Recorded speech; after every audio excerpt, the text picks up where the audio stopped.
to Xinyang's Tuesday News on Air. This is Miss Wang speaking. Today, I'm going to tell you the news.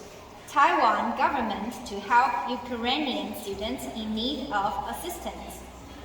A legislator says Taiwan will check on Ukrainian students in the country who need financial support and determine how many there are. After a Ukrainian woman appealed for help from the government following Russia's invasion of the Eastern European country. 一位立法委员说，台湾会确认目前在台的乌克兰学生是否需要经济支援，因为目前俄罗斯的侵略使得乌克兰学生与其家庭无法顺利取得联系。Coolish Ola, who has been in Taiwan 6 years, and other Ukrainians in Kaohsiung appealed to CDP legislator to help Ukrainian students in the country.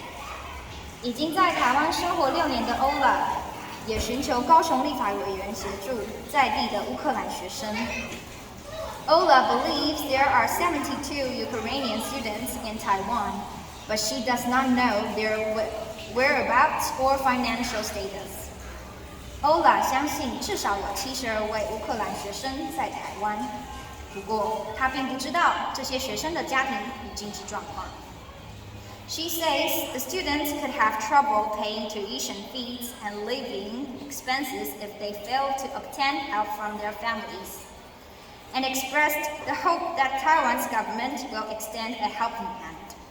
她指出，这些学生可能在负担学费与生活上会有困难。如果他们的家庭无法提供协助，希望台湾的政府可以对他们伸出援手。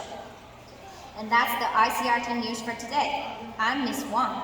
Thanks for your listening. Goodbye.